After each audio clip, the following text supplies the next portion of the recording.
Revisamos nuestra salud el día de hoy. Hablamos de salud con Mar Romero Sala. Mar, seguimos hablando de la emergencia climática, ¿no? Nuestro tema del día. Esta vez sobre los efectos que tendrá ese calentamiento global sobre nosotros. ¿Qué podemos esperar? ¿Hay que preocuparnos, Mar?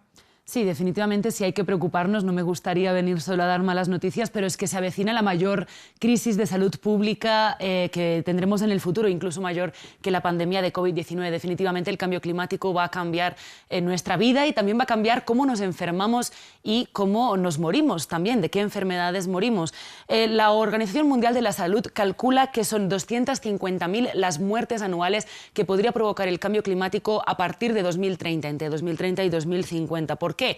Porque habrán enfermedades que aumentan, como por ejemplo el paludismo, enfermedades diarreicas como el cólera, también por las olas de calor, que ya vimos cómo afectaban también el hemisferio norte durante el verano de los últimos meses, y también al final la principal causa, la desnutrición. Son 95.000 muertes anuales que podrían ocurrir de desnutrición infantil. Al final, si no tenemos cómo alimentarnos, si no tenemos acceso al agua, todo el resto no hay nada que valga. Eso va a agravar cualquier otro tipo de enfermedad y definitivamente nos va a enfermar, pues no poder comer, no poder beber.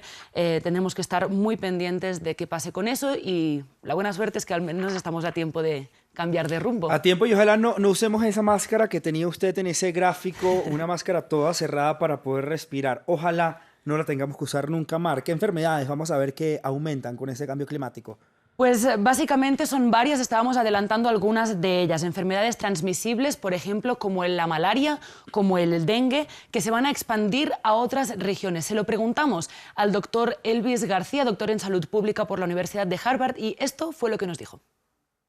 Se prevé que con el cambio climático, enfermedades como la malaria y el dengue se expandirán a otras partes del mundo. Y esto implica cientos de millones de infecciones al año y con ello miles de muertes. Son enfermedades que afectan en su mayoría a países en desarrollo, y por eso no ha habido históricamente demasiado investigación, desarrollo para este tipo de enfermedades. Pero veremos que hay cada vez más interés cuando estas enfermedades empiecen a llegar a países ricos, ¿no? ¿Cómo va a llegar esta enfermedad a los países que decimos ricos o al norte global? Pues básicamente porque el calentamiento global va a favorecer la expansión del vector de esta enfermedad, de lo que transmite este tipo de enfermedades, en este caso los mosquitos para el dengue o para la malaria. Es un efecto que se verá a medio plazo, pero definitivamente tenemos que estar preparados, y quizás ahí es donde las desigualdades también en la investigación en la salud vaya a ser un tiro que salga por la culata para los países ricos, ¿no? Enfermedades que nunca les hemos prestado mucha atención y que nos van a terminar afectando. ¿Qué otras enfermedades también? Enfermedades transmisibles como el cólera. Se transmite a través de una bacteria que también el aumento de humedad, el aumento de lluvias, el aumento de temperatura podría facilitar su aumento de transmisión y que llegue a regiones, sobre todo, donde la gente no está preparada, no conoce los efectos de esta enfermedad, y eso haría que pues, todavía aumente más la crisis de salud pública que se puede prever, Raúl. La verdad es que, como ves, son unos escenarios un poco preocupantes. Preocupantes y mucho, Mar. Pero además del aumento de las temperaturas, también sabemos que la contaminación nos afecta a nosotros. Sí, de hecho, ya que hablabas de las máscaras, espero no tenemos que usarlas, pero pues más vale empezar a prepararnos, porque todo apunta, sí, ya al menos la pandemia nos acostumbró al tapabocas. ¿Qué tipo de enfermedades podemos ver que aumenten por culpa de las contaminaciones atmosféricas? Las enfermedades, por ejemplo, pulmonares, las enfermedades cardiovasculares. No hace falta que vayamos mucho al futuro para ver esto, ya está pasando en el momento actual. 7 millones de personas pierden la vida a causa de la contaminación y de la polución atmosférica. Eso es una muerte cada 13 minutos, según cifras de la Organización Mundial de la Salud, que también apunta que el 90% de la población del mundo vive en zonas donde la contaminación del aire es superior a los niveles recomendados. ¿Qué tipo de dolencias provocan estas enfermedades? Básicamente, pues que los pulmones se envejezcan de manera acelerada, asma, cáncer de pulmón también, pero no solo al final en el sistema respiratorio, sino también en el sistema circulatorio, en el cerebro. Podemos ver aumentos de infartos, aumentos de derrames. El doctor Elvis García también fue quien nos dijo algunos apuntes de cómo tenemos que preocuparnos.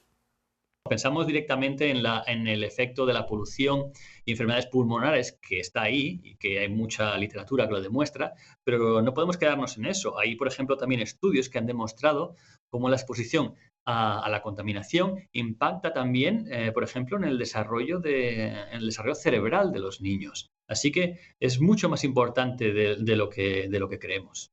Mar, y es que además los desastres naturales también nos van a afectar más.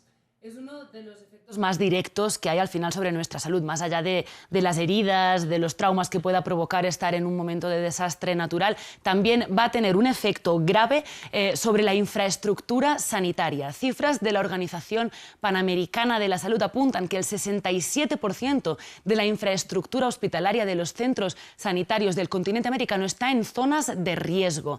Eso significa que no habrá infraestructura para atender los problemas de salud que ocurran, ¿no? Es un problema que de hecho ya está en el presente. Como ven en este gráfico también son 24 millones de personas las que se quedaron sin atención hospitalaria debido a un problema de un desastre natural. Esto fue entre la década de 2010 y 2020. Por lo tanto, pues sin una infraestructura preparada para responder a esta emergencia que se nos viene encima, Raúl, no tenemos nada que hacer. Si no hay hospitales, si no hay médicos que nos atiendan, todo esto se va a agravar con unas magnitudes que yo creo que no nos podemos imaginar hoy en día. Mar, y no nos vayamos tan lejos. Ayer hablamos precisamente de Haití, país que fue sacudido por terremotos y todavía sufre estas consecuencias de su infraestructura hospitalaria completamente dañada. Mar, bueno, el lunes espero que me tenga mejores noticias en nuestra sección de salud. Lo intentaremos, lo prometo. Feliz fin de semana. Nosotros vamos con nuestro segundo invitado del día.